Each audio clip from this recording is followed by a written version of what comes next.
from the scale of a tree to the scale of the universe to the interior of the human body. This is actually a photograph of the inside of my eyeball. Hi, I'm Jonathan Deans. Jason Ardizzone-West. My name is Hana Kim. I'm the sound designer, Video media designer. Set designer for Redwood. The musical.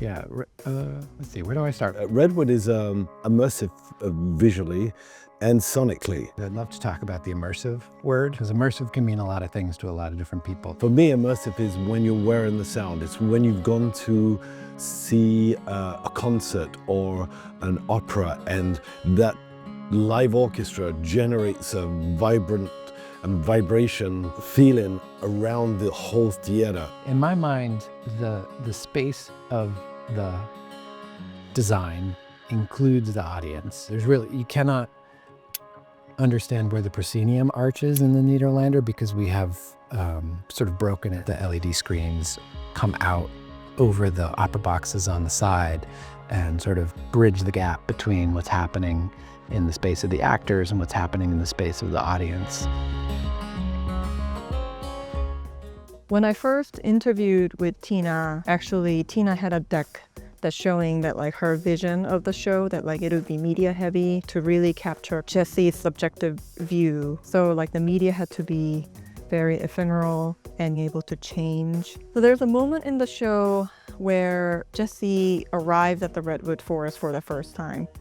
And when we reveal the forest to her, we really follow what she sees. So we really follow like the little portion of her surround, and then it kind of builds up. And then as she moves through the forest, we walk with her, seeing the forest through her eyes. Actually, I went to the redwoods, there's many of them. I went to one particular forest and spent a whole afternoon just recording the sound in a multi-track space of what it felt like to be in there. I actually play that recording back as multi-track in the theater anytime we're in the forest, because it gives this feel of a reality, and it also helps compensate for the theater noise itself, because all theaters have a sound of their own. When a show goes into a theater, there are no loudspeakers, the equipment is brought in. I specify, I place it and organize it.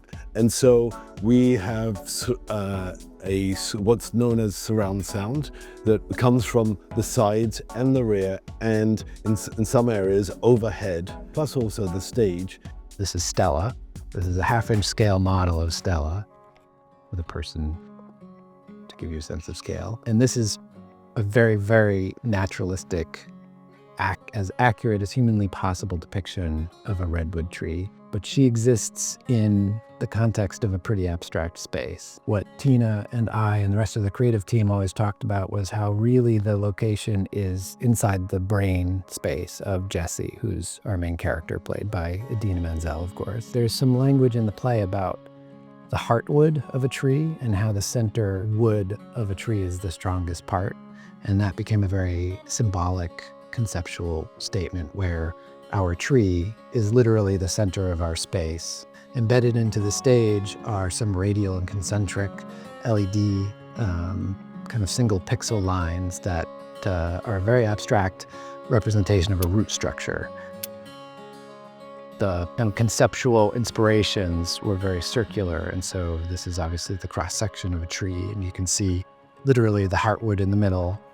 This is a cosmic map of the universe, which is also sort of a conceptual location. Scale of a tree to the scale of the universe to the interior of the human body. This is actually a photograph of the inside of my eyeball and the vein structure. We took several trips to Redwood Forest, and we took a lot of reference photos and a lot of photos that could be used as a texture of the bark. When first Jesse arrives to the forest, actually there's a line in the show that like, why are the barks are so charred? It's true that redwoods are fire resistant, and that's also the first impression she got. So it was kind of important to be true to that statement and really showing that statement. So we also used like some textures that we took from the research trips we took to Redwood Forest. Really, designing for a musical video really has to serve the music. So everything is timed with music, and some of it is different every night. Everything has to belong. It has to belong to the